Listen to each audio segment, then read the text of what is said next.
Estás a punto de escuchar el libro de Romanos. Aquí, el apóstol Pablo despliega con claridad y profundidad el mensaje central del Evangelio. La justicia de Dios ofrecida gratuitamente a todo aquel que cree. Romanos no es solo una carta, sino una revelación que transforma el corazón y renueva la mente. Prepárate para sumergirte en verdades que liberan, confrontan y edifican tu fe desde sus cimientos. El libro de Romanos. Capítulo 1. Yo, Pablo, esclavo de Cristo Jesús y elegido por Dios para ser apóstol y enviado a predicar su buena noticia, escribo esta carta. Dios prometió esa buena noticia hace tiempo por medio de sus profetas en las Sagradas Escrituras. La buena noticia trata de su Hijo. En su vida terrenal, Él fue descendiente del rey David y quedó demostrado que era el Hijo de Dios cuando fue resucitado de los muertos mediante el poder del Espíritu Santo. Él es Jesucristo nuestro Señor. Por medio de Cristo, Dios nos ha dado a nosotros, como apóstoles, el privilegio y la autoridad de anunciar por todas partes a los gentiles lo que Dios ha hecho por ellos, a fin de que crean en Él y lo obedezcan, lo cual dará gloria a su nombre. Ustedes están incluidos entre los gentiles que fueron llamados a pertenecer a Jesucristo. Les escribo a todos ustedes, los amados de Dios, que están en Roma y son llamados a ser su pueblo santo. Que Dios nuestro Padre y el Señor Jesucristo les den gracia y paz. Ante todo les digo que, mediante Jesucristo, le doy gracias a mi Dios por todos ustedes, porque en todas partes del mundo se habla de la fe que tienen en Él. Dios sabe cuántas veces los recuerdo en mis oraciones. Día y noche hago mención de ustedes y sus necesidades delante de Dios, a quien sirvo con todo mi corazón, anunciando la buena noticia acerca de su Hijo.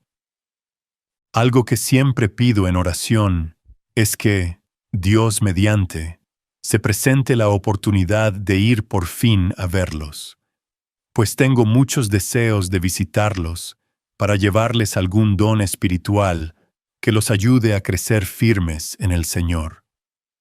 Cuando nos encontremos, quiero alentarlos en la fe, pero también me gustaría recibir aliento de la fe de ustedes.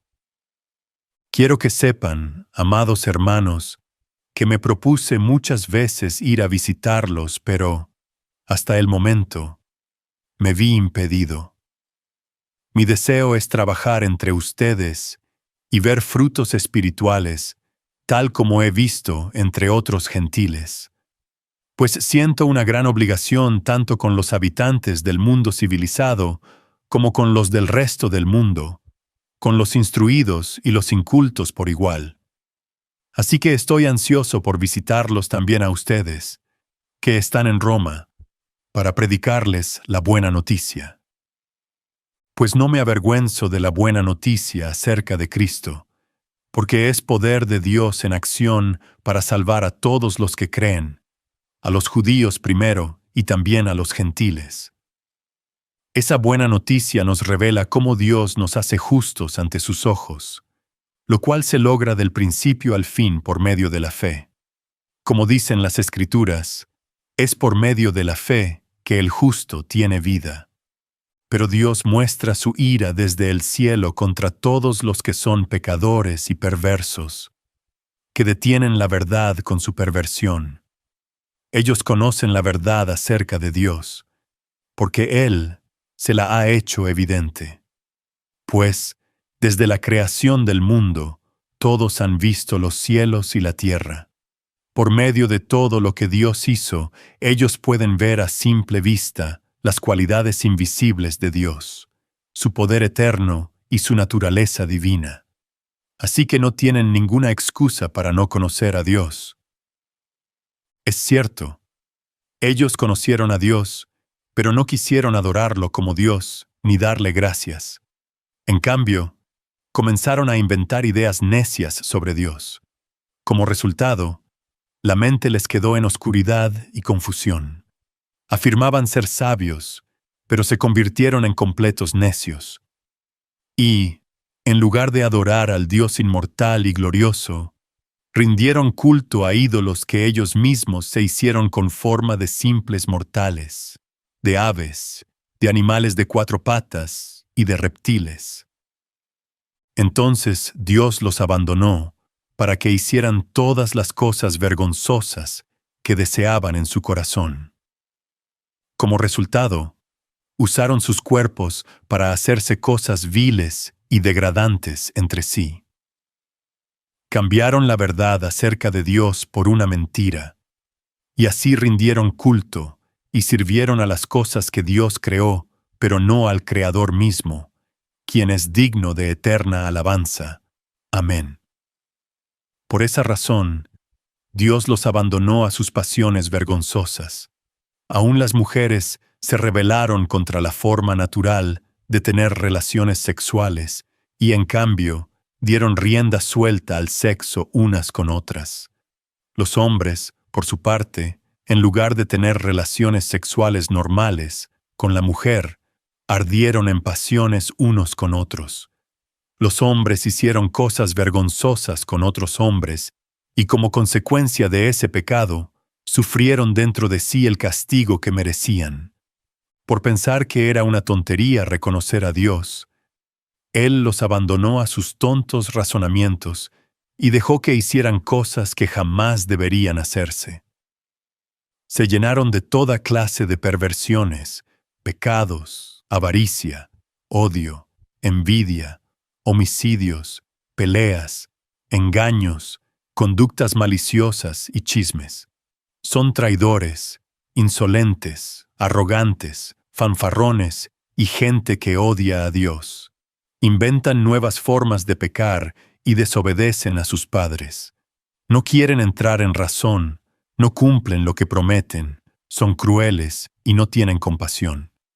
Saben bien que la justicia de Dios exige que los que hacen esas cosas merecen morir. Pero ellos igual las hacen. Peor aún, incitan a otros a que también las hagan. Capítulo 2. Tal vez crees que puedes condenar a tales individuos, pero tu maldad es igual que la de ellos, y no tienes ninguna excusa. Cuando dices que son perversos y merecen ser castigados, te condenas a ti mismo porque tú, que juzgas a otros, también practicas las mismas cosas. Y sabemos que Dios, en su justicia, castigará a todos los que hacen tales cosas. Y tú, que juzgas a otros por hacer esas cosas, ¿cómo crees que podrás evitar el juicio de Dios cuando tú haces lo mismo? ¿No te das cuenta de lo bondadoso, tolerante y paciente que es Dios contigo? ¿Acaso eso no significa nada para ti? ¿No ves que la bondad de Dios es para guiarte a que te arrepientas y abandones tu pecado? Pero eres terco y te niegas a arrepentirte y abandonar tu pecado. Por eso vas acumulando un castigo terrible para ti mismo. Pues se acerca el día de la ira, en el cual se manifestará el justo juicio de Dios. Él juzgará a cada uno según lo que haya hecho. Dará vida eterna a los que siguen haciendo el bien, pues de esa manera demuestran que buscan la gloria, el honor y la inmortalidad que Dios ofrece. Pero derramará su ira y enojo sobre los que viven para sí mismos, los que se niegan a obedecer la verdad y, en cambio, viven entregados a la maldad. Habrá aflicción y angustia para todos los que siguen haciendo lo malo, para los judíos primero y también para los gentiles, pero habrá gloria, honra y paz de parte de Dios para todos los que hacen lo bueno, para los judíos primero y también para los gentiles. Pues Dios no muestra favoritismo. Los gentiles serán destruidos por el hecho de pecar, aunque nunca tuvieron la ley escrita de Dios. Y los judíos, quienes sí tienen la ley de Dios, serán juzgados por esa ley porque no la obedecen. Pues el simple acto de escuchar la ley no nos hace justos ante Dios. Es obedecer la ley lo que nos hace justos ante sus ojos. Aún los gentiles, quienes no cuentan con la ley escrita de Dios, muestran que conocen esa ley cuando, por instinto, la obedecen aunque nunca la hayan oído. Ellos demuestran que tienen la ley de Dios escrita en el corazón, porque su propia conciencia y sus propios pensamientos o los acusan o bien les indican que están haciendo lo correcto. Y el mensaje que proclamo es que se acerca el día en que Dios juzgará, por medio de Cristo Jesús, la vida secreta de cada uno. Tú que te llamas judío, confías en la ley de Dios y te jactas de tu relación especial con Él. Tú sabes lo que a Él le agrada. Sabes bien qué es lo correcto, porque se te ha enseñado su ley. Estás convencido de que eres guía para los ciegos y luz para los que andan perdidos en la oscuridad. Piensas que puedes instruir al ignorante y enseñar a los niños los caminos de Dios, pues estás seguro de que la ley de Dios te da pleno conocimiento y toda la verdad. Ahora bien, si tú enseñas a otros, ¿por qué no te enseñas a ti mismo? Predicas a otros que no se debe robar, pero tú robas. Dices que está mal cometer adulterio, pero tú cometes adulterio. Condenas la idolatría, pero tú usas objetos robados de los templos paganos. Te sientes muy orgulloso de conocer la ley, pero deshonras a Dios al quebrantarla. No es extraño que las Escrituras digan: los gentiles blasfeman el nombre de Dios por causa de ustedes. La ceremonia judía de la circuncisión solo tiene valor si obedeces la ley de Dios, pero si no obedeces la ley de Dios, no estás en mejor condición que un gentil incircunciso. Y si los gentiles obedecen la ley de Dios, ¿acaso Él no los considerará su propio pueblo? De hecho, los gentiles incircuncisos que cumplen la ley de Dios los condenarán a ustedes, judíos, que están circuncidados y tienen la ley de Dios pero no la obedecen. Pues no se es un verdadero judío solo por haber nacido de padres judíos, ni por haber pasado por la ceremonia de la circuncisión. No, un verdadero judío es aquel que tiene el corazón recto a los ojos de Dios. La verdadera circuncisión no consiste meramente en obedecer la letra de la ley, sino que es un cambio en el corazón, producido por el Espíritu. Y una persona con un corazón transformado busca la aprobación de Dios, no la de la gente. Capítulo 3. Entonces, ¿cuál es la ventaja de ser judío? ¿Tiene algún valor la ceremonia de la circuncisión? Claro que sí. Tiene muchos beneficios. En primer lugar, a los judíos se les confió toda la revelación de Dios. Es cierto, algunos de ellos fueron infieles. ¿Pero acaso eso significa que, porque ellos fueron infieles, Dios también será infiel? Por supuesto que no. Aun cuando todos los demás sean mentirosos, Dios es veraz. Como dicen las Escrituras acerca de Él: quedará demostrado que tienes razón en lo que dices, y ganarás tu caso en los tribunales. Sin embargo, algunos podrían decir: nuestro pecado cumple un buen propósito porque muestra a otros lo justo que es Dios. ¿No es injusto, entonces, que Dios nos castigue? Este no es más que un punto de vista humano. De ninguna manera. Si Dios no fuera completamente justo, ¿cómo tendría autoridad para juzgar al mundo? Sin embargo, alguien podría seguir argumentando: ¿Por qué Dios me juzga como pecador si mi mentira realza su veracidad y le da más gloria a Él? Algunos incluso nos difaman asegurando que nosotros decimos, cuanto más pecamos, mejor. Los que dicen tales cosas merecen ser condenados. Ahora bien, ¿llegamos a la conclusión de que los judíos somos mejores que los demás? ¡Para nada! Tal como acabamos de demostrar, todos, sean judíos o gentiles, están bajo el poder del pecado. Como dicen las Escrituras, no hay ni un solo justo, ni siquiera uno. Nadie es realmente sabio. Nadie busca a Dios. Todos se desviaron. Todos se volvieron inútiles. No hay ni uno que haga lo bueno. Ni uno solo. Lo que hablan es repugnante, como el mal olor de una tumba abierta. Su lengua está llena de mentiras. Veneno de serpientes gotea de sus labios. Su boca está llena de maldición y amargura. Se apresuran a matar. Siempre hay destrucción y sufrimiento en sus caminos. No saben dónde encontrar paz. No tienen temor de Dios en absoluto. Obviamente, la ley se aplica a quienes fue entregada, porque su propósito es evitar que la gente tenga excusas y demostrar que todo el mundo es culpable delante de Dios. Pues nadie llegará jamás a ser justo ante Dios por hacer lo que la ley manda. La ley sencillamente nos muestra lo pecadores que somos. Pero ahora, tal como se prometió tiempo atrás en los escritos de Moisés y de los profetas, Dios nos ha mostrado cómo podemos ser justos ante Él sin cumplir con las exigencias de la ley. Dios nos hace justos a sus ojos cuando ponemos nuestra fe en Jesucristo. Y eso es verdad para todo el que cree, sea quien fuere. Pues todos hemos pecado. Nadie puede alcanzar la meta gloriosa establecida por Dios.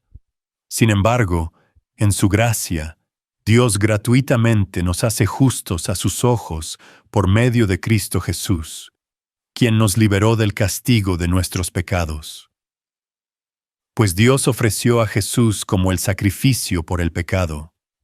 Las personas son declaradas justas a los ojos de Dios cuando creen que Jesús sacrificó su vida al derramar su sangre. Ese sacrificio muestra que Dios actuó con justicia cuando se contuvo y no castigó a los que pecaron en el pasado, porque miraba hacia el futuro y de ese modo los incluiría en lo que llevaría a cabo en el tiempo presente.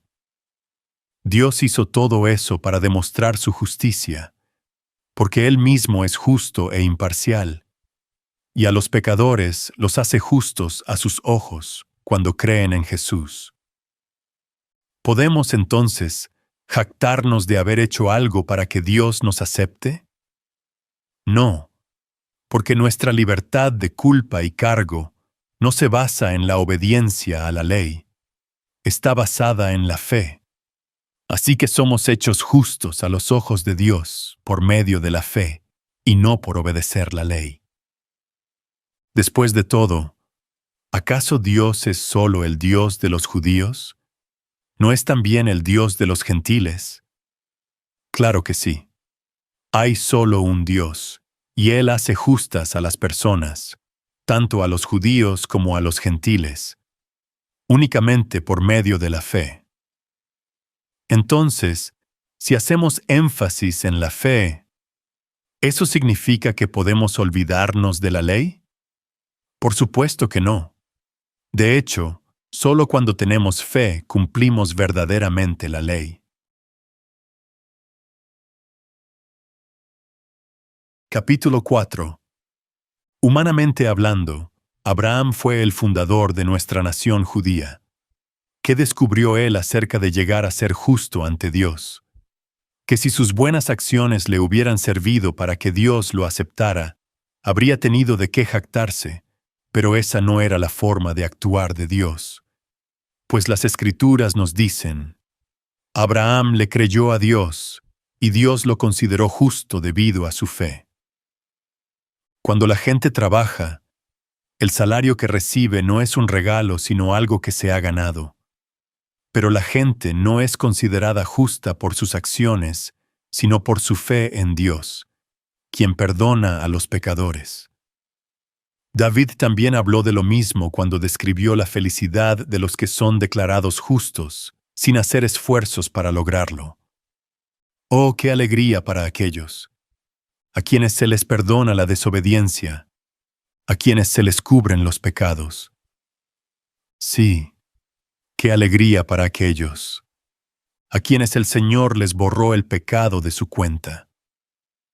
Ahora bien, ¿es esta bendición solamente para los judíos o es también para los gentiles incircuncisos?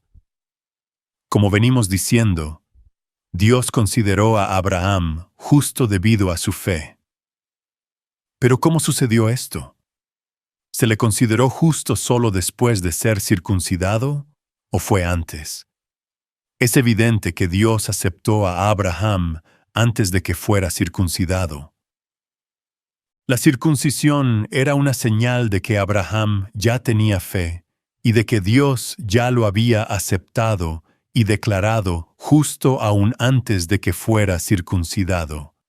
Por lo tanto, Abraham es el padre espiritual de los que tienen fe, pero no han sido circuncidados. A ellos se les considera justos debido a su fe. Y Abraham también es el padre espiritual de los que han sido circuncidados, pero solo si tienen la misma clase de fe que tenía Abraham antes de ser circuncidado. Obviamente, la promesa que Dios hizo de dar toda la tierra a Abraham y a sus descendientes no se basaba en la obediencia de Abraham a la ley, sino en una relación correcta con Dios, la cual viene por la fe. Si la promesa de Dios es solo para los que obedecen la ley, entonces la fe no hace falta y la promesa no tiene sentido, pues la ley siempre trae castigo para los que tratan de obedecerla. La única forma de no violar la ley es no tener ninguna ley para violar. Así que la promesa se recibe por medio de la fe. Es un regalo inmerecido. Y, vivamos o no de acuerdo con la ley de Moisés, todos estamos seguros de recibir esta promesa si tenemos una fe como la de Abraham, quien es el padre de todos los que creen. A eso se refieren las Escrituras cuando citan lo que Dios le dijo: «Te hice padre de muchas naciones». Eso sucedió porque Abraham creyó en el Dios que da vida a los muertos y crea cosas nuevas de la nada. Aun cuando no había motivos para tener esperanza, Abraham siguió teniendo esperanza porque había creído en que llegaría a ser el padre de muchas naciones. Pues Dios le había dicho: «Esa es la cantidad de descendientes que tendrás». Y la fe de Abraham no se debilitó a pesar de que él reconocía que, por tener unos 100 años de edad, su cuerpo ya estaba muy anciano para tener hijos, igual que el vientre de Sara. Abraham siempre creyó la promesa de Dios sin vacilar. De hecho, su fe se fortaleció aún más, y así le dio gloria a Dios. Abraham estaba plenamente convencido de que Dios es poderoso para cumplir todo lo que promete. Y, debido a su fe, Dios lo consideró justo. Y el hecho de que Dios lo considerara justo no fue solo para beneficio de Abraham, sino que quedó escrito también para nuestro beneficio, porque nos asegura que Dios nos considerará justos a nosotros también si creemos en Él, quien levantó de los muertos a Jesús nuestro Señor. Él fue entregado a la muerte por causa de nuestros pecados y resucitado para hacernos justos a los ojos de Dios.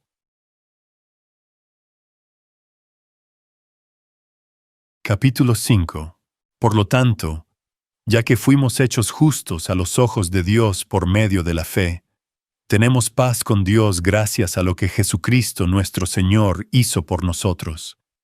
Debido a nuestra fe, Cristo nos hizo entrar en este lugar de privilegio inmerecido en el cual ahora permanecemos, y esperamos con confianza y alegría participar de la gloria de Dios.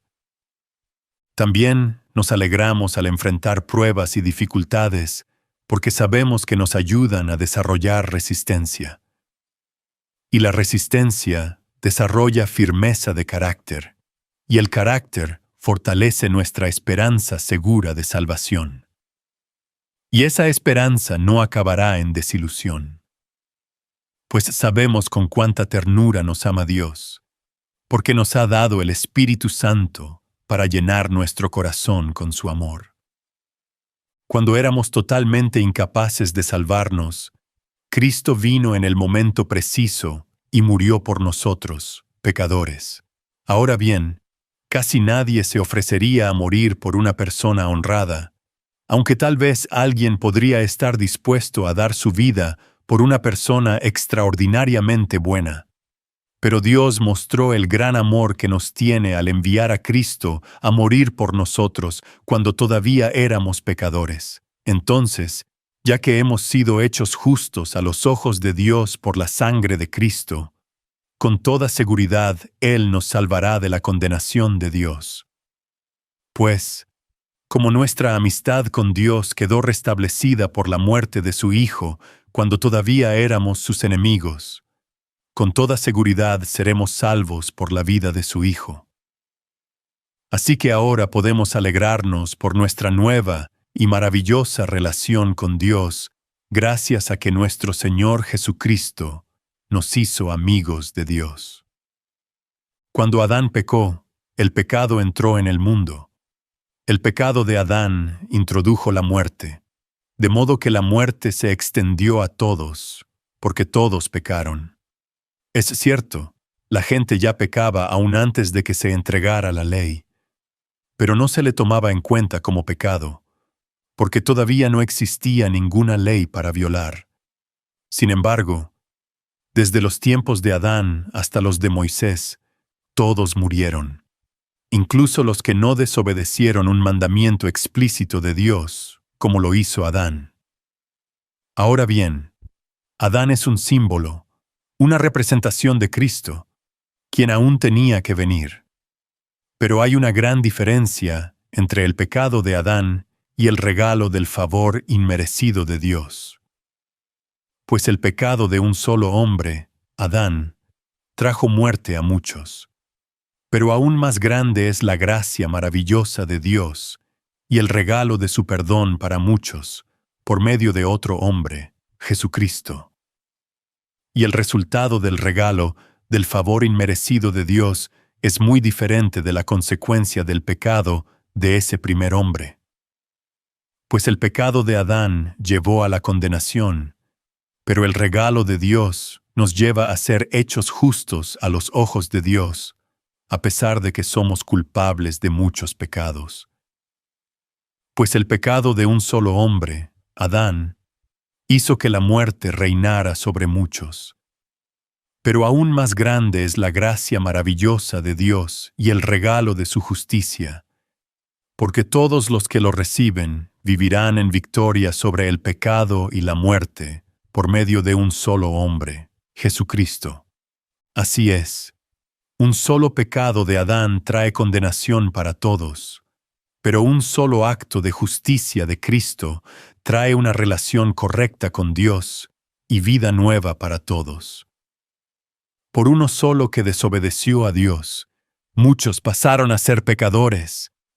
Pero por uno solo que obedeció a Dios, muchos serán declarados justos. La ley de Dios fue entregada para que toda la gente se diera cuenta de la magnitud de su pecado. Pero mientras más pecaba la gente, más abundaba la gracia maravillosa de Dios. Entonces, así como el pecado reinó sobre todos y los llevó a la muerte, ahora reina en cambio la gracia maravillosa de Dios, la cual nos pone en la relación correcta con Él y nos da como resultado la vida eterna por medio de Jesucristo nuestro Señor. Capítulo 6. Ahora bien, ¿deberíamos seguir pecando para que Dios nos muestre más y más su gracia maravillosa? Por supuesto que no. Nosotros hemos muerto al pecado. Entonces, ¿cómo es posible que sigamos viviendo en pecado? ¿O acaso olvidaron que, cuando fuimos unidos a Cristo Jesús en el bautismo, nos unimos a Él en su muerte? Pues hemos muerto y fuimos sepultados con Cristo mediante el bautismo. Y tal como Cristo fue levantado de los muertos por el poder glorioso del Padre, ahora nosotros también podemos vivir una vida nueva. Dado que fuimos unidos a Él en su muerte, también seremos resucitados como Él. Sabemos que nuestro antiguo ser pecaminoso fue crucificado con Cristo para que el pecado perdiera su poder en nuestra vida.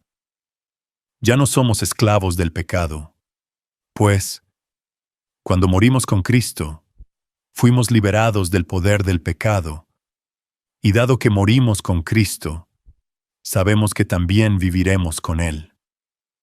Estamos seguros de eso, porque Cristo fue levantado de los muertos y nunca más volverá a morir. La muerte ya no tiene ningún poder sobre Él. Cuando Él murió, murió una sola vez, a fin de quebrar el poder del pecado. Pero ahora que Él vive, vive para la gloria de Dios. Así también ustedes deberían considerarse muertos al poder del pecado y vivos para Dios por medio de Cristo Jesús. No permitan que el pecado controle la manera en que viven. No caigan ante los deseos pecaminosos. No dejen que ninguna parte de su cuerpo se convierta en un instrumento del mal para servir al pecado. En cambio, entréguense completamente a Dios, porque antes estaban muertos, pero ahora tienen una vida nueva. Así que usen todo su cuerpo como un instrumento para hacer lo que es correcto para la gloria de Dios. El pecado ya no es más su amo, porque ustedes ya no viven bajo las exigencias de la ley. En cambio, viven en la libertad de la gracia de Dios. Ahora bien, ¿eso significa que podemos seguir pecando porque la gracia de Dios nos ha liberado de la ley? Claro que no. ¿No se dan cuenta de que uno se convierte en esclavo de todo lo que decide obedecer? Uno puede ser esclavo del pecado, lo cual lleva a la muerte, o puede decidir obedecer a Dios, lo cual lleva a una vida recta. Antes ustedes eran esclavos del pecado, pero, gracias a Dios, ahora obedecen de todo corazón la enseñanza que les hemos dado. Ahora son libres de la esclavitud del pecado y se han hecho esclavos de la vida recta. Uso la ilustración de la esclavitud para ayudarlos a entender todo esto, porque la naturaleza humana de ustedes es débil. En el pasado, se dejaron esclavizar por la impureza y el desenfreno, lo cual los hundió aún más en el pecado. Ahora deben entregarse como esclavos a la vida recta para llegar a ser santos. Cuando eran esclavos del pecado, estaban libres de la obligación de hacer lo correcto. ¿Y cuál fue la consecuencia? Que ahora están avergonzados de las cosas que solían hacer, cosas que terminan en la condenación eterna. Pero ahora quedaron libres del poder del pecado y se han hecho esclavos de Dios. Ahora hacen las cosas que llevan a la santidad y que dan como resultado la vida eterna. Pues la paga que deja el pecado es la muerte, pero el regalo que Dios da es la vida eterna por medio de Cristo Jesús nuestro Señor. Capítulo 7. Ahora bien, amados hermanos, ustedes que conocen la ley, ¿no saben que la ley se aplica solo mientras una persona está viva? Por ejemplo, cuando una mujer se casa, la ley la une a su marido mientras él viva. Pero si él muere, las leyes del matrimonio ya no se aplican a ella. Así que mientras su marido viva, ella cometería adulterio si se casara con otro hombre. Pero si el esposo muere, ella queda libre de esa ley y no comete adulterio cuando se casa de nuevo. Por lo tanto, mis amados hermanos, la cuestión es la siguiente. Ustedes murieron al poder de la ley cuando murieron con Cristo, y ahora están unidos a aquel que fue levantado de los muertos. Como resultado, podemos producir una cosecha de buenas acciones para Dios. Cuando vivíamos controlados por nuestra vieja naturaleza, los deseos pecaminosos actuaban dentro de nosotros, y la ley despertaba esos malos deseos que producían una cosecha de acciones pecaminosas, las cuales nos llevaban a la muerte. Pero ahora fuimos liberados de la ley, porque morimos a ella, y ya no estamos presos de su poder. Ahora podemos servir a Dios, no según el antiguo modo, que consistía en obedecer la letra de la ley, sino mediante uno nuevo, el de vivir en el Espíritu. Ahora bien, ¿acaso sugiero que la ley de Dios es pecaminosa? De ninguna manera. De hecho, fue la ley la que me mostró mi pecado. Yo nunca hubiera sabido que codiciar es malo si la ley no dijera, no codicies. Pero el pecado usó ese mandamiento para despertar toda clase de deseos codiciosos dentro de mí. Si no existiera la ley, el pecado no tendría ese poder. Hubo un tiempo en que viví sin entender la ley. Sin embargo, cuando aprendí, por ejemplo, el mandamiento de no codiciar, el poder del pecado cobró vida y yo morí.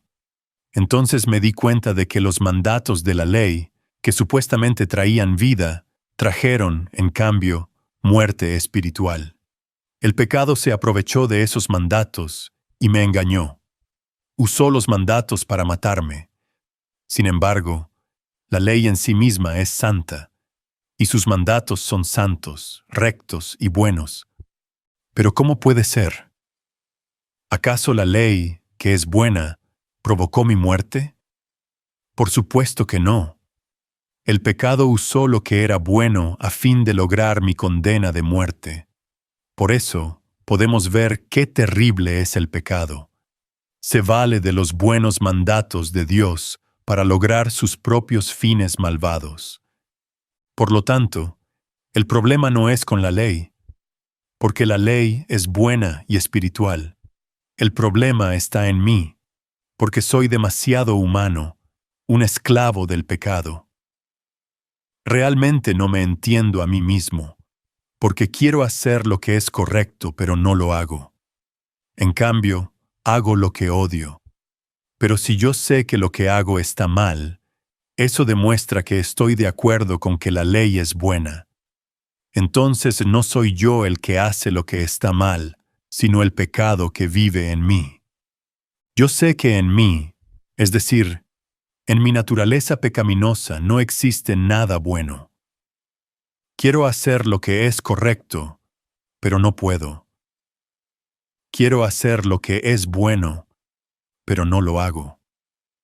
No quiero hacer lo que está mal, pero igual lo hago. Ahora, si hago lo que no quiero hacer, realmente no soy yo el que hace lo que está mal, sino el pecado que vive en mí.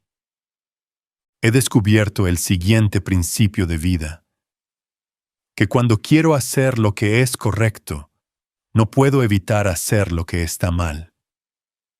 Amo la ley de Dios con todo mi corazón, pero hay otro poder dentro de mí que está en guerra con mi mente. Ese poder me esclaviza al pecado que todavía está dentro de mí. Soy un pobre desgraciado. ¿Quién me libertará de esta vida dominada por el pecado y la muerte? Gracias a Dios. La respuesta está en Jesucristo nuestro Señor. Así que ya ven. En mi mente de verdad quiero obedecer la ley de Dios, pero a causa de mi naturaleza pecaminosa, soy esclavo del pecado. Capítulo 8. Por lo tanto, ya no hay condenación para los que pertenecen a Cristo Jesús. Y porque ustedes pertenecen a Él, el poder del Espíritu que da vida los ha libertado del poder del pecado que lleva a la muerte. La ley de Moisés no podía salvarnos, porque nuestra naturaleza pecaminosa es débil.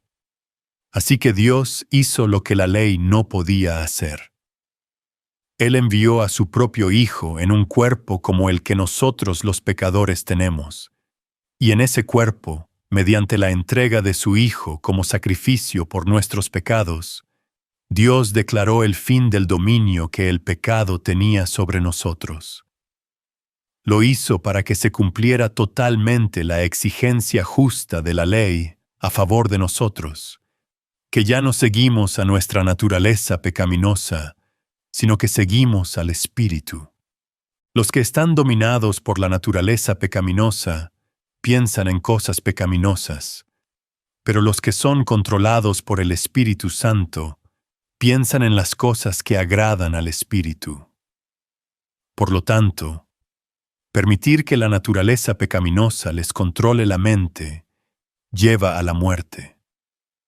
Pero permitir que el Espíritu les controle la mente lleva a la vida y a la paz, pues la naturaleza pecaminosa es enemiga de Dios siempre. Nunca obedeció las leyes de Dios y jamás lo hará. Por eso, los que todavía viven bajo el dominio de la naturaleza pecaminosa nunca pueden agradar a Dios. Pero ustedes no están dominados por su naturaleza pecaminosa. Son controlados por el Espíritu si el Espíritu de Dios vive en ustedes. Y recuerden que los que no tienen al Espíritu de Cristo en ellos, de ninguna manera pertenecen a Él.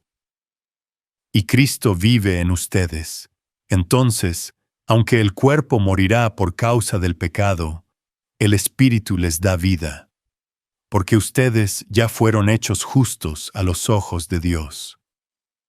El Espíritu de Dios, quien levantó a Jesús de los muertos, vive en ustedes. Y así como Dios levantó a Cristo Jesús de los muertos, Él dará vida a sus cuerpos mortales mediante el mismo Espíritu, quien vive en ustedes. Por lo tanto, amados hermanos, no están obligados a hacer lo que su naturaleza pecaminosa los incita a hacer. Pues, si viven obedeciéndola, morirán. Pero si mediante el poder del Espíritu hacen morir las acciones de la naturaleza pecaminosa, vivirán. Pues todos los que son guiados por el Espíritu de Dios son hijos de Dios. Y ustedes no han recibido un espíritu que los esclavice al miedo. En cambio, recibieron el Espíritu de Dios cuando Él los adoptó como sus propios hijos. Ahora lo llamamos Abba, Padre. Pues su Espíritu se une a nuestro espíritu para confirmar que somos hijos de Dios. Así que como somos sus hijos, también somos sus herederos. De hecho, somos herederos junto con Cristo de la gloria de Dios. Pero si vamos a participar de su gloria, también debemos participar de su sufrimiento. Sin embargo, lo que ahora sufrimos no es nada comparado con la gloria que Él nos revelará más adelante. Pues toda la creación espera con anhelo el día futuro en que Dios revelará quiénes son verdaderamente sus hijos. Contra su propia voluntad, toda la creación quedó sujeta a la maldición de Dios. Sin embargo, con gran esperanza, la creación espera el día en que será liberada de la muerte y la descomposición, y se unirá a la gloria de los hijos de Dios. Pues sabemos que, hasta el día de hoy, toda la creación gime de angustia como si tuviera dolores de parto. Y los creyentes también gemimos, aunque tenemos al Espíritu Santo en nosotros como una muestra anticipada de la gloria futura, porque anhelamos que nuestro cuerpo sea liberado del pecado y el sufrimiento. Nosotros también deseamos con una esperanza ferviente que llegue el día en que Dios nos dé todos nuestros derechos como sus hijos adoptivos, incluido el nuevo cuerpo que nos prometió. Recibimos esa esperanza cuando fuimos salvos. Si uno ya tiene algo, no necesita esperarlo. Pero si deseamos algo que todavía no tenemos, debemos esperar con paciencia y confianza. Además, el Espíritu Santo nos ayuda en nuestra debilidad. Por ejemplo, nosotros no sabemos qué quiere Dios que le pidamos en oración, pero el Espíritu Santo ora por nosotros con gemidos que no pueden expresarse con palabras. Y el Padre, quien conoce cada corazón, sabe lo que el Espíritu dice, porque el Espíritu intercede por nosotros, los creyentes, en armonía con la voluntad de Dios. Y sabemos que Dios hace que todas las cosas cooperen para el bien de quienes lo aman y son llamados según el propósito que Él tiene para ellos. Pues Dios conoció a los suyos de antemano y los eligió para que llegaran a ser como su Hijo, a fin de que su Hijo fuera el hijo mayor entre muchos hermanos. Después de haberlos elegido, Dios los llamó para que se acercaran a Él, y una vez que los llamó, los puso en la relación correcta con Él, y luego de ponerlos en la relación correcta con Él, les dio su gloria. ¿Qué podemos decir acerca de cosas tan maravillosas como estas? Si Dios está a favor de nosotros, ¿quién podrá ponerse en nuestra contra? Si Dios no se guardó ni a su propio Hijo, sino que lo entregó por todos nosotros, ¿no nos dará también todo lo demás? ¿Quién se atreve a acusarnos a nosotros, a quienes Dios ha elegido para sí? Nadie, porque Dios mismo nos puso en la relación correcta con Él. Entonces, ¿quién nos condenará? Nadie, porque Cristo Jesús murió por nosotros y resucitó por nosotros, y está sentado en el lugar de honor, a la derecha de Dios, e intercede por nosotros. ¿Acaso hay algo que pueda separarnos del amor de Cristo?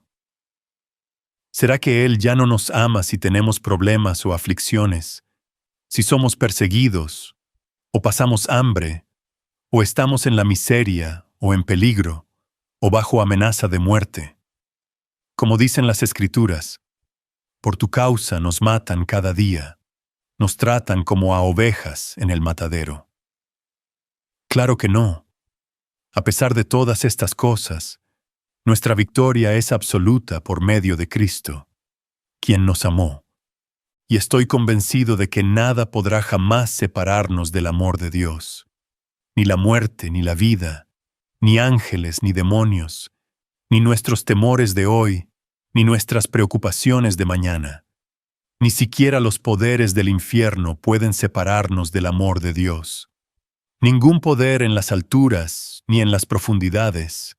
De hecho, nada en toda la creación podrá jamás separarnos del amor de Dios, que está revelado en Cristo Jesús, nuestro Señor. Capítulo 9. Con Cristo de testigo hablo con toda veracidad. Mi conciencia y el Espíritu Santo lo confirman. Tengo el corazón lleno de amarga tristeza e infinito dolor por mi pueblo, mis hermanos judíos. Yo estaría dispuesto a vivir bajo maldición para siempre, separado de Cristo, si eso pudiera salvarlos. Ellos son el pueblo de Israel, elegidos para ser los hijos adoptivos de Dios. Él les reveló su gloria, hizo pactos con ellos y les entregó su ley. Les dio el privilegio de adorarlo y de recibir sus promesas maravillosas. Abraham, Isaac y Jacob son los antepasados de los israelitas, y Cristo mismo era israelita en cuanto a su naturaleza humana.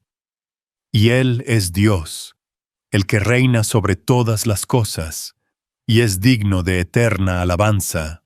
Amén. Ahora bien, ¿acaso Dios no cumplió su promesa a Israel? No, porque no todos los que nacen en la nación de Israel son en verdad miembros del pueblo de Dios. Ser descendientes de Abraham no los hace verdaderos hijos de Abraham, pues las Escrituras dicen, Isaac es el hijo mediante el cual procederán tus descendientes, aunque Abraham también tuvo otros hijos. Eso significa que no todos los descendientes naturales de Abraham son necesariamente hijos de Dios. Solo los hijos de la promesa son considerados hijos de Abraham, pues Dios había prometido, volveré dentro de un año, y Sara tendrá un hijo. Ese hijo fue nuestro antepasado Isaac. Cuando se casó con Rebeca, ella dio a luz mellizos. Sin embargo, antes de que nacieran, antes de que pudieran hacer algo bueno o malo, ella recibió un mensaje de Dios. Este mensaje demuestra que Dios elige a la gente según sus propósitos. Él llama a las personas, pero no según las buenas o malas acciones que hayan hecho. Se le dijo, tu hijo mayor servirá a tu hijo menor. Como dicen las Escrituras, amé a Jacob, pero rechacé a Esaú. ¿Estamos diciendo entonces que Dios fue injusto? Por supuesto que no. Pues Dios le dijo a Moisés, tendré misericordia de quien yo quiera, y mostraré compasión con quien yo quiera. Por lo tanto, es Dios quien decide tener misericordia. No depende de nuestro deseo ni de nuestro esfuerzo, pues las Escrituras cuentan que Dios le dijo al faraón, te he designado con el propósito específico de exhibir mi poder en ti y dar a conocer mi fama por toda la tierra. Así que, como ven, Dios decide tener misericordia de algunos y también decide endurecer el corazón de otros para que se nieguen a escuchar. Ahora bien, ustedes podrían decir, ¿por qué Dios culpa a las personas por no responder? ¿Acaso no hicieron sencillamente lo que Él les exige que hagan? No. No digan eso. ¿Quién eres tú, simple ser humano, para discutir con Dios? ¿Acaso el objeto creado puede preguntarle a su creador, ¿por qué me has hecho así? Cuando un alfarero hace vasijas de barro, ¿no tiene derecho a usar del mismo trozo de barro para hacer una vasija de adorno y otra para arrojar basura? De la misma manera, aunque Dios tiene el derecho de mostrar su enojo y su poder, Él es muy paciente con aquellos que son objeto de su enojo, los que están destinados para destrucción. Lo hace para que las riquezas de su gloria brillen con mucha más intensidad sobre aquellos a quienes les tiene misericordia, los que preparó de antemano para gloria. Y nosotros estamos entre los que Él eligió, ya sea del grupo de los judíos o de los gentiles. Con respecto a los gentiles, Dios dice en la profecía de Oseas, a los que no eran mi pueblo, ahora los llamaré mi pueblo, y amaré a los que antes no amaba. Y también dice, en el lugar donde se les dijo, ustedes no son mi pueblo, allí serán llamados hijos del Dios viviente. Con respecto a Israel, el profeta Isaías clamó, aunque los hijos de Israel son tan numerosos como la arena a la orilla del mar, solo un remanente se salvará. Pues el Señor ejecutará su sentencia sobre la tierra, sin demora y de manera terminante. Y lo mismo dijo Isaías en otro lugar. Si el Señor de los ejércitos celestiales no hubiera perdonado la vida a unos cuantos de nuestros hijos, habríamos sido exterminados como Sodoma y destruidos como Gomorra. ¿Qué significa todo esto? Aunque los gentiles no trataban de seguir las normas de Dios, fueron hechos justos a los ojos de Dios. Y eso sucedió por medio de la fe. Pero los hijos de Israel, que se esforzaron tanto en cumplir la ley para llegar a ser justos ante Dios, nunca lo lograron. ¿Por qué no? porque trataban de hacerse justos ante Dios por cumplir la ley en lugar de confiar en Él. Tropezaron con la gran piedra en su camino. Dios se lo advirtió en las Escrituras cuando dijo: «Pongo en Jerusalén una piedra que hace tropezar a muchos, una roca que los hace caer. Pero todo el que confíe en Él jamás será avergonzado». Capítulo 10. Amados hermanos, el profundo deseo de mi corazón y mi oración a Dios es que los israelitas lleguen a ser salvos. Yo sé que ellos tienen un gran entusiasmo por Dios, pero es un fervor mal encausado, pues no entienden la forma en que Dios hace justas a las personas ante Él. Se niegan a aceptar el modo de Dios y, en cambio, se aferran a su propio modo de hacerse justos ante Él, tratando de cumplir la ley. Sin embargo, Cristo ya cumplió el propósito por el cual se entregó la ley. Como resultado, todos los que creen en Él son hechos justos a los ojos de Dios. Pues Moisés escribe que la ley exige obediencia a todos sus mandatos para que una persona llegue a ser justa ante Dios. Pero el modo de la fe para hacernos justos ante Dios dice: no digas en tu corazón, ¿quién subirá al cielo para hacer bajar a Cristo a la tierra? Ni tampoco digas, ¿quién descenderá al lugar de los muertos para volver a Cristo de nuevo a la vida? En realidad dice: el mensaje está muy al alcance de la mano, está en tus labios y en tu corazón. Y ese mensaje es el mismo mensaje que nosotros predicamos acerca de la fe. Si declaras abiertamente que Jesús es el Señor y crees en tu corazón que Dios lo levantó de los muertos, serás salvo. Pues es por creer en tu corazón que eres hecho justo a los ojos de Dios, y es por declarar abiertamente tu fe que eres salvo. Como nos dicen las Escrituras, todo el que confíe en Él jamás será avergonzado. No hay diferencia entre los judíos y los gentiles en ese sentido. Ambos tienen al mismo Señor, quien da con generosidad a todos los que lo invocan. Pues, todo el que invoque el nombre del Señor será salvo. Pero ¿cómo pueden ellos invocarlo para que los salve si no creen en Él? ¿Y cómo pueden creer en Él si nunca han oído de Él? ¿Y cómo pueden oír de Él a menos que alguien se lo diga? ¿Y cómo irá alguien a contarles sin ser enviado? Por eso, las Escrituras dicen: qué hermosos son los pies de los mensajeros que traen buenas noticias. Sin embargo, no todos aceptan la buena noticia, porque el profeta Isaías dijo: Señor, ¿quién ha creído nuestro mensaje? Así que la fe viene por oír, es decir, por oír la buena noticia acerca de Cristo. Pero pregunto, ¿de verdad el pueblo de Israel oyó el mensaje? Claro que sí. El mensaje se ha difundido por toda la tierra, y sus palabras por todo el mundo. Vuelvo a preguntar, ¿entendió realmente el pueblo de Israel? Por supuesto que sí. Pues, incluso en el tiempo de Moisés, Dios dijo: despertaré sus celos con un pueblo que ni siquiera es una nación. Provocaré su enojo por medio de gentiles insensatos.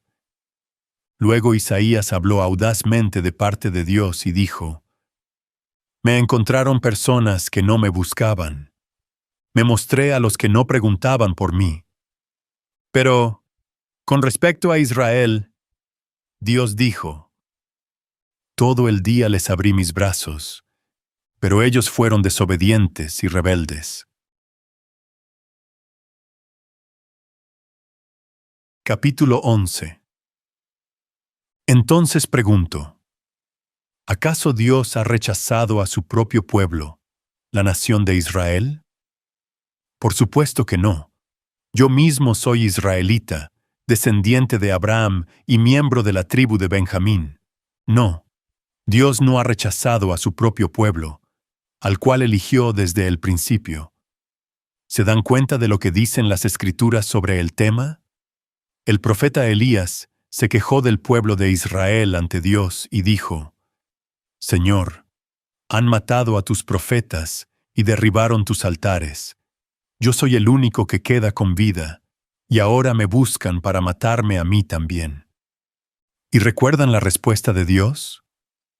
Él dijo: No, tengo a 7,000 más que nunca se han inclinado ante Baal. Lo mismo sucede hoy, porque unos cuantos del pueblo de Israel han permanecido fieles por la gracia de Dios, es decir, por su bondad inmerecida al elegirlos. Y como es mediante la bondad de Dios, entonces no es por medio de buenas acciones. Pues, en ese caso, la gracia de Dios no sería lo que realmente es, gratuita e inmerecida. Así que la situación es la siguiente. La mayoría del pueblo de Israel no ha encontrado el favor de Dios que tanto busca. Unos cuantos sí lo han encontrado, los que Dios ha elegido, pero el corazón de los demás fue endurecido. Como dicen las Escrituras, Dios los hizo caer en un sueño profundo. Hasta el día de hoy les ha cerrado los ojos para que no vean, y les ha tapado los oídos para que no oigan. También David dijo: que su mesa de abundancia se convierta en una trampa, en un engaño que los lleve a pensar que todo está bien, que sus bendiciones los hagan tropezar y que reciban su merecido. Que sus ojos queden ciegos para que no puedan ver, y que la espalda se les encorve para siempre. ¿Acaso el pueblo de Dios tropezó y cayó sin posibilidad de recuperarse? De ninguna manera. El pueblo fue desobediente, por eso Dios puso la salvación al alcance de los gentiles. Sin embargo, Él quería que su propio pueblo sintiera celos y la reclamara para sí. Ahora bien, si los gentiles fueron enriquecidos porque los israelitas rechazaron la oferta de salvación de Dios, imagínense cuánto más grande será la bendición para el mundo cuando ellos por fin la acepten. Menciono todo lo anterior especialmente para ustedes, los gentiles. Dios me designó apóstol a los gentiles. Pongo énfasis en esto porque, de alguna manera, quiero hacer que los hijos de Israel sientan celos de lo que tienen ustedes, los gentiles, y entonces yo pueda salvar a algunos de ellos. Pues, si el rechazo de ellos hizo que Dios ofreciera la salvación al resto del mundo, la aceptación de ellos será algo aún más maravilloso. Será vida para los que estaban muertos. Y dado que Abraham y los otros patriarcas fueron santos, sus descendientes también serán santos. Del mismo modo que toda la masa de pan es santa, porque la porción que se da como ofrenda es santa. Pues, si las raíces del árbol son santas, las ramas también lo serán. Algunas ramas del árbol de Abraham, algunos del pueblo de Israel, han sido arrancadas, y ustedes, los gentiles, que eran ramas de un olivo silvestre, fueron injertados. Así que ahora ustedes también reciben la bendición que Dios prometió a Abraham y a sus hijos, con lo cual comparten con ellos el alimento nutritivo que proviene de la raíz del olivo especial de Dios. Así que no se jacten de haber sido injertados para reemplazar a las ramas que fueron arrancadas. Ustedes son solo una rama, no son la raíz. Tal vez digas: bueno, esas ramas fueron arrancadas para darme lugar a mí. Es cierto, pero recuerda, esas ramas fueron arrancadas porque no creyeron en Cristo, y tú estás allí porque sí crees. Así que no te consideres tan importante, más bien teme lo que podría suceder. Pues, si Dios no perdonó a las ramas originales, tampoco te perdonará a ti. Fíjate en que Dios es bondadoso, pero también es severo. Es severo con los que desobedecen, pero será bondadoso contigo si sigues confiando en su bondad. En cambio, si dejas de confiar, tú también serás arrancado por completo. Y si el pueblo de Israel abandona su incredulidad, volverá a ser injertado, pues Dios tiene poder para volver a injertarlo en el árbol.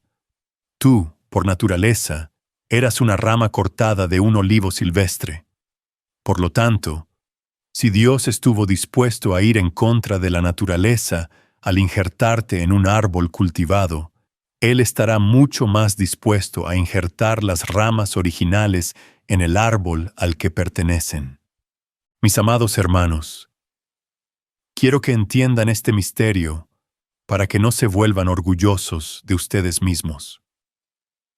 Parte del pueblo de Israel tiene el corazón endurecido, pero eso solo durará hasta que se complete el número de gentiles que aceptarán a Cristo. Y entonces todo Israel será salvo. Como dicen las Escrituras, el que rescata vendrá de Jerusalén y apartará a Israel de la maldad, y mi pacto con ellos es que quitaré sus pecados. Muchos del pueblo de Israel ahora son enemigos de la buena noticia, y eso los beneficia a ustedes, los gentiles. Sin embargo, ellos todavía son el pueblo que Dios ama, porque Él eligió a los antepasados Abraham, Isaac y Jacob. Pues los dones de Dios y su llamado son irrevocables. Ustedes, los gentiles, antes eran rebeldes contra Dios, pero cuando el pueblo de Israel se rebeló contra Él, Dios tuvo misericordia de ustedes y no de ellos. Ahora ellos son los rebeldes, y a ustedes Dios les mostró su misericordia, para que ellos también participen de la misericordia de Dios. Pues Dios encarceló a todos en la desobediencia, para poder tener misericordia de todos. Qué grande es la riqueza, la sabiduría y el conocimiento de Dios. Es realmente imposible para nosotros entender sus decisiones y sus caminos. Pues, ¿quién puede conocer los pensamientos del Señor? ¿Quién sabe lo suficiente para aconsejarlo? ¿Y quién le ha entregado tanto para que Él tenga que devolvérselo? Pues todas las cosas provienen de Él y existen por su poder y son para su gloria. A Él sea toda la gloria por siempre. Amén. Capítulo 12. Por lo tanto, amados hermanos, les ruego que entreguen su cuerpo a Dios por todo lo que Él ha hecho a favor de ustedes. Que sea un sacrificio vivo y santo, la clase de sacrificio que a Él le agrada. Esa es la verdadera forma de adorarlo. No imiten las conductas ni las costumbres de este mundo. Más bien, dejen que Dios los transforme en personas nuevas al cambiarles la manera de pensar. Entonces aprenderán a conocer la voluntad de Dios para ustedes, la cual es buena, agradable y perfecta. Basado en el privilegio y la autoridad que Dios me ha dado, le advierto a cada uno de ustedes lo siguiente. Ninguno se crea mejor de lo que realmente es. Sean realistas al evaluarse a ustedes mismos. Háganlo según la medida de fe que Dios les haya dado. Así como nuestro cuerpo tiene muchas partes, y cada parte tiene una función específica, el cuerpo de Cristo también. Nosotros somos las diversas partes de un solo cuerpo, y nos pertenecemos unos a otros. Dios, en su gracia, nos ha dado dones diferentes para hacer bien determinadas cosas.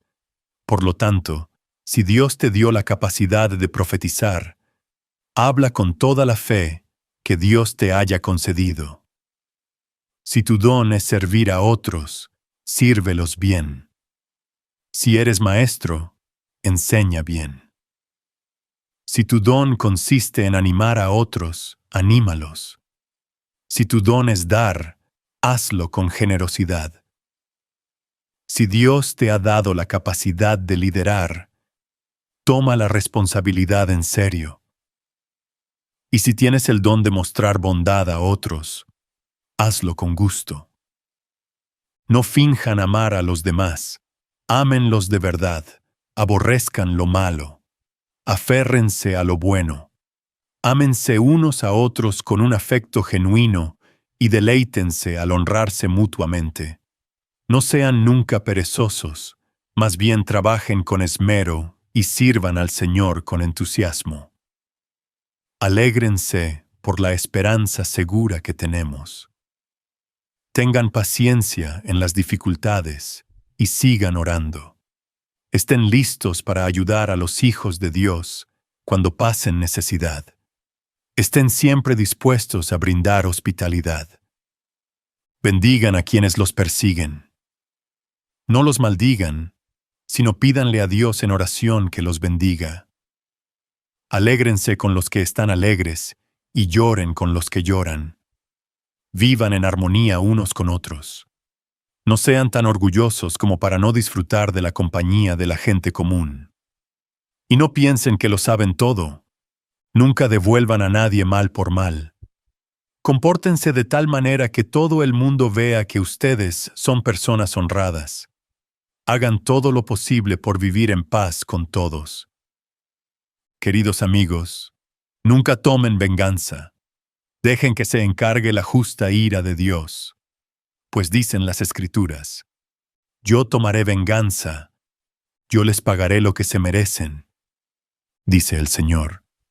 En cambio, si tus enemigos tienen hambre, dales de comer. Si tienen sed, dales de beber. Al hacer eso, amontonarás carbones encendidos de vergüenza sobre su cabeza. No dejen que el mal los venza, más bien venzan el mal haciendo el bien. Capítulo 13. Toda persona debe someterse a las autoridades de gobierno, pues toda autoridad proviene de Dios, y los que ocupan puestos de autoridad están allí colocados por Dios. Por lo tanto, cualquiera que se rebele contra la autoridad se rebela contra lo que Dios ha instituido, y será castigado. Pues las autoridades no infunden temor a los que hacen lo que está bien, sino a los que hacen lo que está mal. ¿Quieres vivir sin temor a las autoridades? Haz lo correcto, y ellas te honrarán. Las autoridades están al servicio de Dios para tu bien, pero si estás haciendo algo malo, por supuesto que deberías tener miedo, porque ellas tienen poder para castigarte. Están al servicio de Dios para cumplir el propósito específico de castigar a los que hacen lo malo. Por eso tienes que someterte a ellas, no solo para evitar el castigo, sino para mantener tu conciencia limpia. Por esas mismas razones, también paguen sus impuestos, pues los funcionarios de gobierno necesitan cobrar su sueldo. Ellos sirven a Dios con lo que hacen.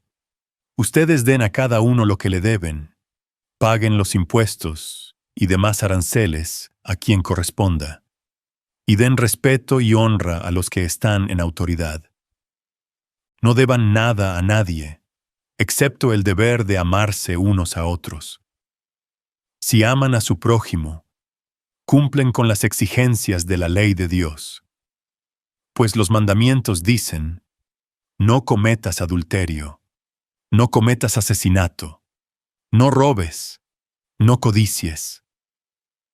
Estos y otros mandamientos semejantes se resumen en uno solo: ama a tu prójimo como a ti mismo. El amor no hace mal a otros. Por eso el amor cumple con las exigencias de la ley de Dios. Esto es aún más urgente, porque ustedes saben que es muy tarde. El tiempo se acaba. Despierten, porque nuestra salvación ahora está más cerca que cuando recién creímos. La noche ya casi llega a su fin.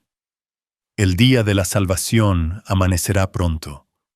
Por eso, dejen de lado sus actos oscuros, como si se quitaran ropa sucia, y pónganse la armadura resplandeciente de la vida recta. Ya que nosotros pertenecemos al día, vivamos con decencia a la vista de todos. No participen en la oscuridad de las fiestas desenfrenadas y de las borracheras, ni vivan en promiscuidad sexual e inmoralidad, ni se metan en peleas, ni tengan envidia. Más bien, vístanse con la presencia del Señor Jesucristo, y no se permitan pensar en formas de complacer los malos deseos. Capítulo 14. Acepten a los creyentes que son débiles en la fe, y no discutan acerca de lo que ellos consideran bueno o malo. Por ejemplo, un creyente piensa que está bien comer de todo, pero otro creyente, con una conciencia sensible, come solo verduras. Los que se sienten libres para comer de todo, no deben menospreciar a los que no sienten la misma libertad. Y los que no comen determinados alimentos, no deben juzgar a los que sí los comen, porque a esos hermanos Dios los ha aceptado. ¿Quién eres tú para juzgar a los sirvientes de otro? Su amo dirá si quedan en pie o caen, y con la ayuda del Señor quedarán en pie y recibirán la aprobación de Él. Del mismo modo, algunos piensan que un día es más sagrado que otro, mientras que otros creen que todos los días son iguales. Cada uno debería estar plenamente convencido de que el día que elija es aceptable. Los que adoran al Señor un día en particular, lo hacen para honrarlo a Él. Los que comen toda clase de alimentos, lo hacen para honrar al Señor, ya que le dan gracias a Dios antes de comer. Y los que se niegan a comer ciertos alimentos, también quieren agradar al Señor y le dan gracias a Dios.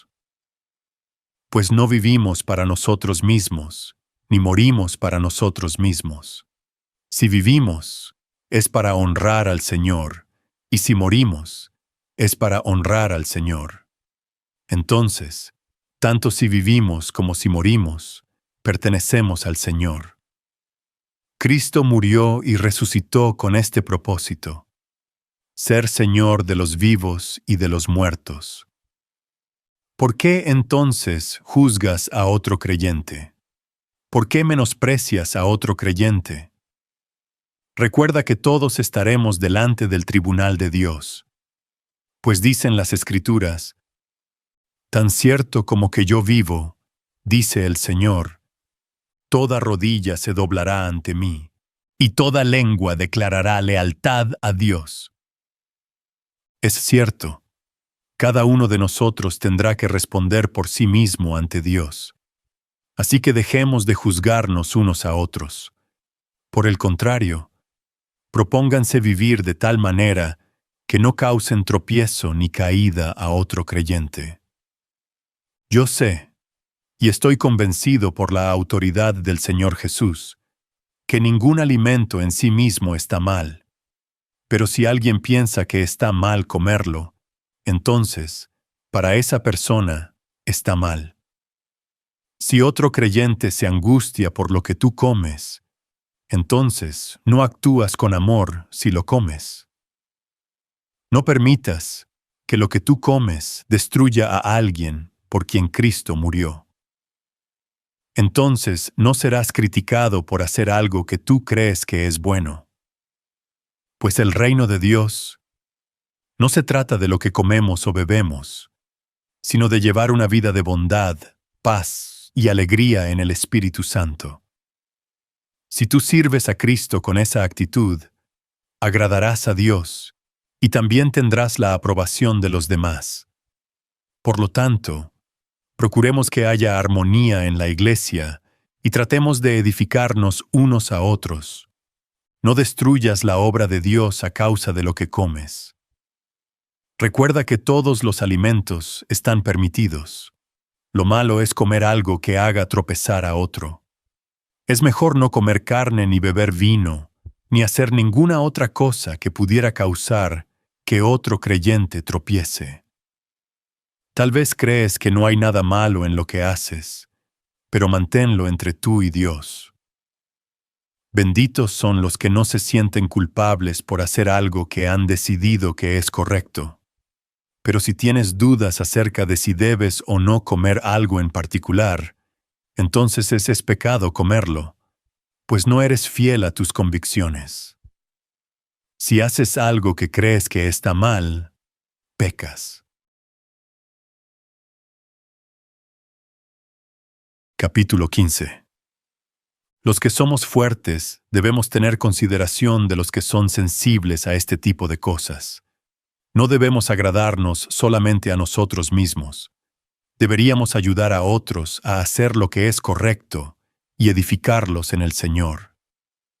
Pues ni siquiera Cristo vivió para agradarse a sí mismo. Como dicen las Escrituras, los insultos de aquellos que te insultan, oh Dios, han caído sobre mí. Tales cosas se escribieron hace tiempo en las Escrituras para que nos sirvan de enseñanza. Y las Escrituras nos dan esperanza y ánimo mientras esperamos con paciencia hasta que se cumplan las promesas de Dios. Que Dios, quien da esa paciencia y ese ánimo, los ayude a vivir en plena armonía unos con otros, como corresponde a los seguidores de Cristo Jesús. Entonces todos ustedes podrán unirse en una sola voz para dar alabanza y gloria a Dios, el Padre de nuestro Señor Jesucristo. Por lo tanto, acéptense unos a otros, tal como Cristo los aceptó a ustedes, para que Dios reciba la gloria. Recuerden que Cristo vino a servir a los judíos para demostrar que Dios es fiel a las promesas que les hizo a los antepasados de ellos. También vino para que los gentiles le dieran la gloria a Dios por la misericordia que Él tuvo con ellos. A eso se refería el salmista cuando escribió: Por eso, te alabaré entre los gentiles, cantaré alabanzas a tu nombre. Y en otro lugar está escrito: Alégrense con su pueblo, oh gentiles. Y además, alaben al Señor, todos ustedes, los gentiles. Todos los pueblos de la tierra, alábenlo. Y en otro lugar Isaías dijo: El heredero del trono de David vendrá, y reinará sobre los gentiles. Ellos pondrán su esperanza en él. Le pido a Dios, fuente de esperanza, que los llene completamente de alegría y paz, porque confían en Él. Entonces rebosarán de una esperanza segura mediante el poder del Espíritu Santo. Mis amados hermanos, estoy plenamente convencido de que ustedes están llenos de bondad. Conocen estas cosas tan bien que pueden enseñárselas unos a otros. Aún así, me atreví a escribirles sobre algunos de estos temas porque sé que lo único que necesitan es recordarlos. Pues, por la gracia de Dios, soy un mensajero especial de Cristo Jesús enviado a ustedes, los gentiles.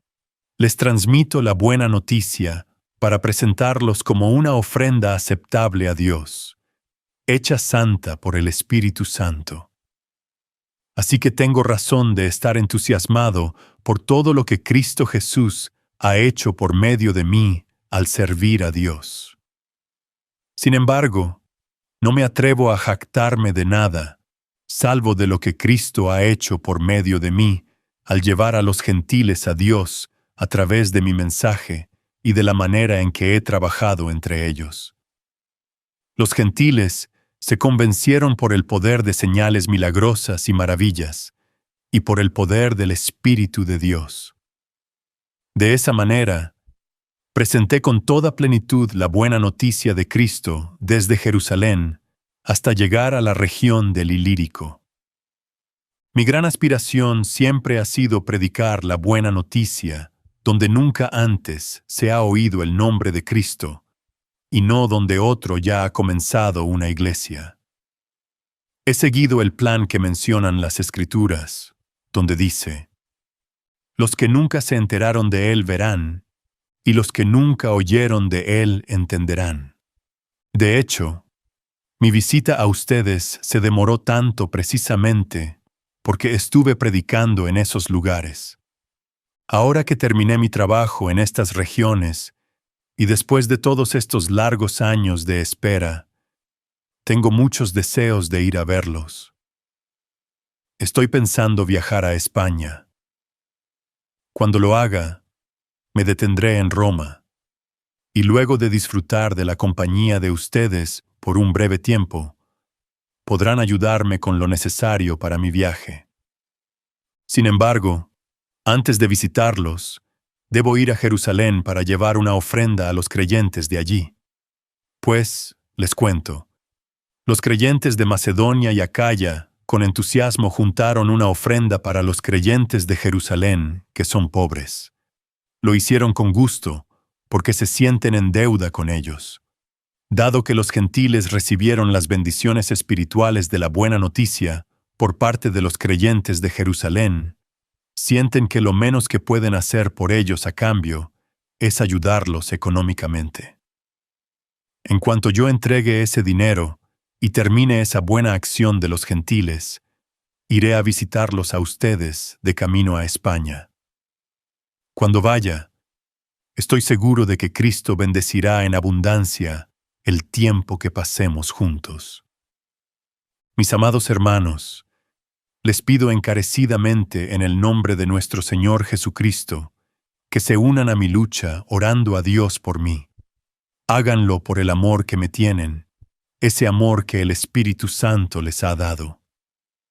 Pídanle que me libre de los que están en Judea, que se niegan a obedecer a Dios. Pídanle también que los creyentes de allí estén dispuestos a aceptar la ofrenda que llevo a Jerusalén. Entonces, por la voluntad de Dios, podré ir a verlos con un corazón alegre, y nos alentaremos unos a otros. Y que Dios, quien nos da su paz, esté con todos ustedes. Amén. Capítulo 16. Les encomiendo a nuestra hermana Febe, quien es diaconisa de la iglesia en Cencrea. Recíbanla en el Señor como digna de honra en el pueblo de Dios. Ayúdenla en todo lo que necesite, porque ella ha sido de ayuda para muchos, especialmente para mí. Den mis saludos a Priscila y Aquila, mis colaboradores en el ministerio de Cristo Jesús. De hecho, ellos una vez arriesgaron la vida por mí. Yo les estoy agradecido, igual que todas las iglesias de los gentiles. Den también mis saludos a la iglesia que se reúne en el hogar de ellos. Saluden a mi querido amigo Epeneto. Él fue el primero de toda la provincia de Asia que se convirtió en seguidor de Cristo. Denle mis saludos a María, quien ha trabajado tanto por ustedes. Saluden a Andrónico y a Junias, judíos como yo, quienes estuvieron en la cárcel conmigo. Ellos son muy respetados entre los apóstoles, y se hicieron seguidores de Cristo antes que yo. Saluden a Amplias, mi querido amigo en el Señor. Saludos también a Urbano, nuestro colaborador en Cristo, y a mi querido amigo Estaquis. Saluden a Apeles, un buen hombre aprobado por Cristo, y den mis saludos a los creyentes de la familia de Aristóbulo. Saluden a Herodión, judío como yo. Saluden a los de la familia de Narciso que son del Señor. Den mis saludos a Trifena y Trifosa, obreras del Señor, y a la amada Pérsida, quien ha trabajado tanto para el Señor. Saluden a Rufo, a quien el Señor eligió para hacer lo suyo, y también a su querida madre, quien ha sido como una madre para mí.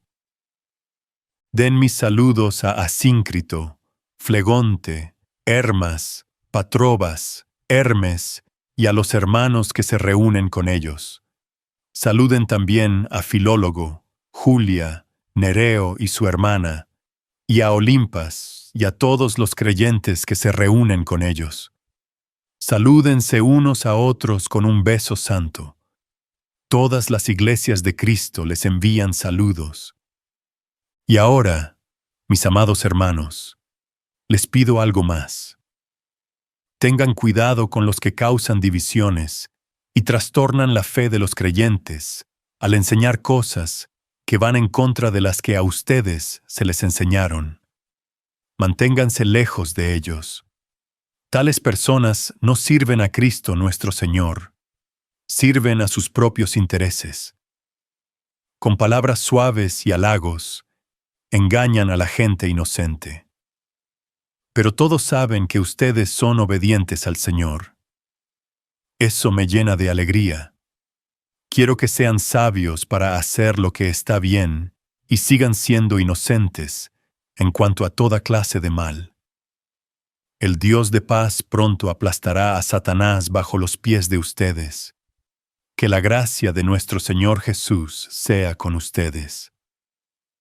Timoteo, mi compañero de trabajo, les manda saludos, igual que Lucio, Jasón y Sosípater, judíos como yo. Yo, Tercio, quien escribo esta carta de parte de Pablo, también les envío mis saludos como uno de los seguidores del Señor. Los saluda Gayo. Él es quien me hospeda y también recibe en su casa a toda la iglesia. Les envía saludos Erasto, el tesorero de la ciudad, y también el hermano Cuarto. Que toda la gloria sea para Dios, quien puede fortalecerlos tal como expresa la buena noticia. En ese mensaje acerca de Jesucristo se ha revelado su plan para ustedes, los gentiles, un plan que estuvo guardado en secreto desde el principio del tiempo. Pero ahora, tal como lo predijeron los profetas y el Dios eterno lo ha ordenado, ese mensaje se da a conocer a todos los gentiles en todas partes, para que ellos también puedan creer y obedecerlo a Él. Toda la gloria sea para el único sabio Dios, eternamente por medio de Jesucristo. Amén.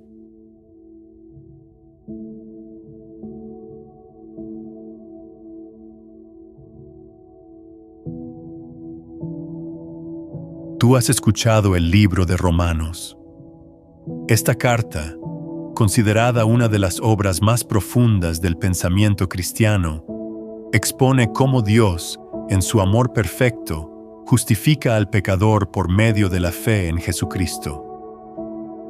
Pablo no solo argumenta con lógica celestial, sino que revela con pasión un mensaje de gracia, redención y vida nueva, desde la culpabilidad universal del ser humano hasta la gloriosa libertad de los hijos de Dios.